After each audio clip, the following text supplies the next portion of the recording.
We're talking, your basic, your French is your German, and your Spanish. Are you saying that you can't recruit teachers in those languages? In some parts of the country, it's very, very difficult, even in those languages, to recruit well-qualified teachers. Look, we have a problem with teaching physics, for example, in secondary school. I think about a third of the teachers teaching physics haven't got any qualification beyond A-level. And even in mathematics, it's quite difficult. No, I hear you about that. But in terms of languages as well, I can't imagine if there was, a series of pupils who were passionate about taking French or German, they would say, well, I'm sorry that there aren't enough teachers, you cannot take that. That situation wouldn't exist. So there's clearly something going on with the pupils here as well, in terms of them maybe feeling that there are more useful subjects they could take. And why is that? Well, look, first thing I say, easier subjects. I think modern languages in particular, and also classical languages, they're considered to be more difficult. And schools themselves, if the schools themselves are important to do well in the league tables, they want to get as many passes as they can. So I'm afraid some schools do encourage children to take what might be considered easier subjects. Languages are seen as slightly more difficult, and that puts children off. And also, of course, it is true that everybody seems to speak English, so why would you want to bother? But if you go to Holland or Germany, for example, Scandinavian countries, they can't believe really that people don't speak foreign languages, but they will speak English fluently as well as their German or their Swedish or their Dutch or so forth. And even in France, which is going to be behind in some respect, they're much more widely speaking English. And then learning a foreign language, usually English is incredibly important.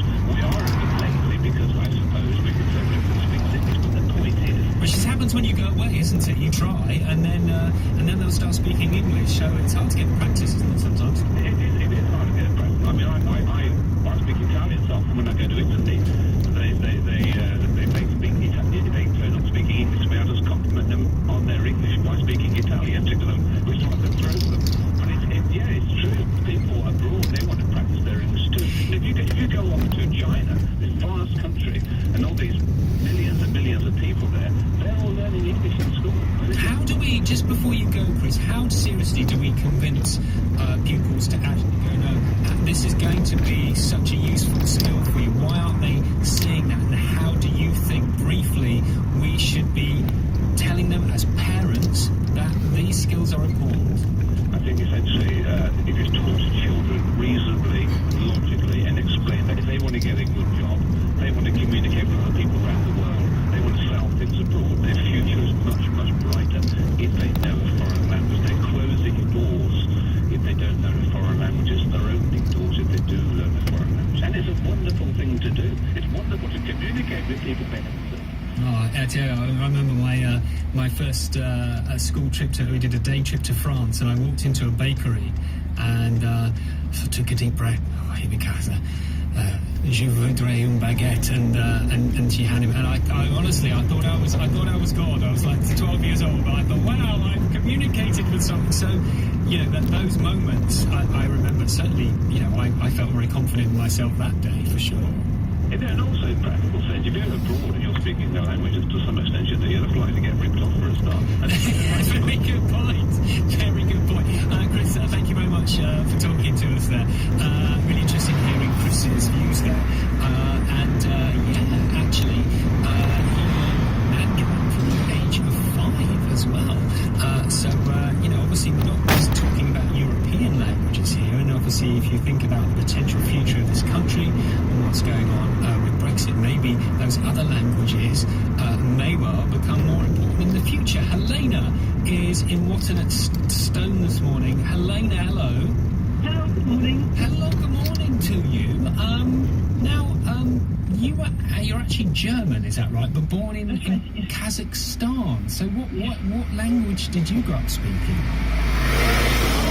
I actually grew up speaking Plattdeutsch, which is a version of German.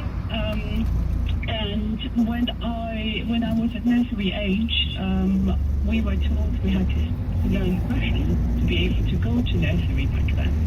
So then, as a child, I had to learn obviously Russian, but having learned Plattdeutsch, was the low German back then as a child, helped me to understand German when we actually immigrated to Germany when I was 9. And I suppose also what it did, it actually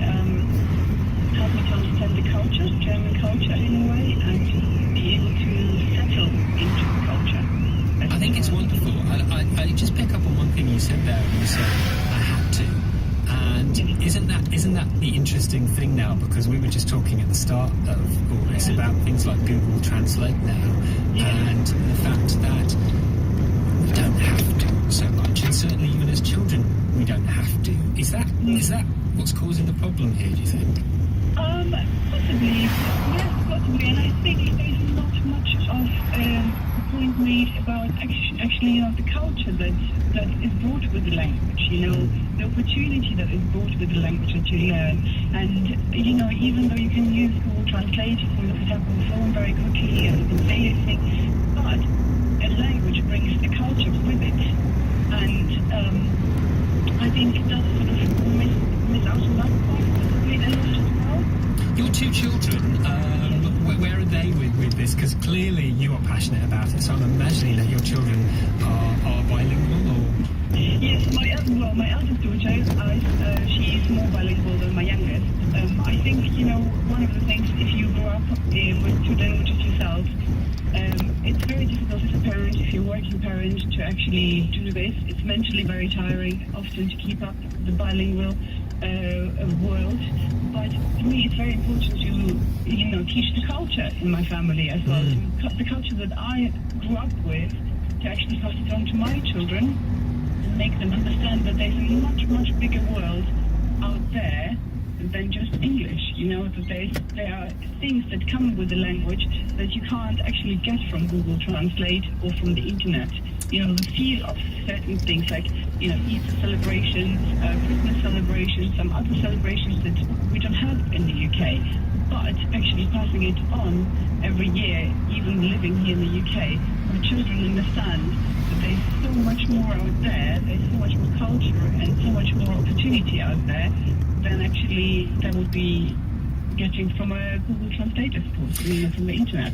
Elena, thank you very much for coming on the show and talking to us about that this morning. Interesting, isn't it? Because we're not just talking about the language there, as Elena said. There is so much that you can learn culturally by knowing a language and being a part of a society, be that something that's in your family heritage, or be that something that you think you might want to use in the future. Are we losing that? 08081 008800. Keep your calls coming in. Just a dealing. It's one big party on Saturday nights with top tunes. 1, 2, 3, 4. Check 1, check 2. Yo, with the music. You get there. The best guests. If I don't stand up and try and change things and have more acceptance and tolerance in the world, they're never going to change. Nobody's ever going to understand As long as I'm chairman, you can have a season ticket every year free of charge. And a whole lot of laughter. Celebrating the uncelebrated every Saturday night from 9. Only on BBC Three Counties Radio. Yep, it's nearly the weekend. Hi, this is Stuart Miles sitting in for JBS this morning. Do children need to learn a second language? Vivienne Vassiliere is a marketing consultant for Bedfordshire, and she's on the line now. Good morning to you, Vivienne. And good morning, Stuart. Good morning. Well, I can hear from your voice. You're French, am I right? Yes. No, I live in South Bedfordshire. No, I know that. But how long have you been living in South Bedfordshire for? Actually, since 1990, I think. I moved from London, so quite a while.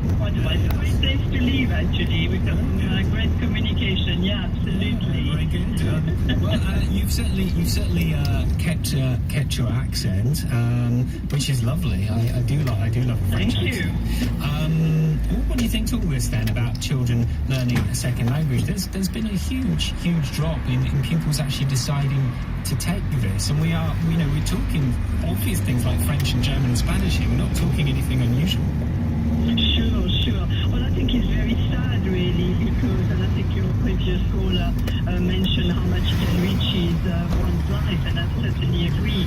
And in France, by the way, it's compulsory. You don't have a choice. First, you learn English in the first year that you start high school, and then you have to choose the second year. You have to choose another language, which is normally German or Spanish. Is it compulsory to go ahead and take an exam, a qualification in it, or is it just compulsory to take it for a year or a couple of years in France? No, you have to take it all the way through. And, you know, in France, we're quite different with our exams. You have to take, you can't choose and pick your subject. They are the same for everybody. You can add to it, but you definitely cannot subtract. So that is the point. Do you think the pupils have got too much choice then here? Do you think we should be in a similar situation where actually, you know, we should be saying the same thing in terms of, say, French or German or whatever? Well, in a way, I like the idea that people have the choice. In another, I feel that if the choice is there and people are not taking it up, then they're missing out because they don't know. And also, probably because there is no uptake in languages, the teachers are not there to actually teach. I think one of the greatest regrets of my youth, as it were, is that we didn't have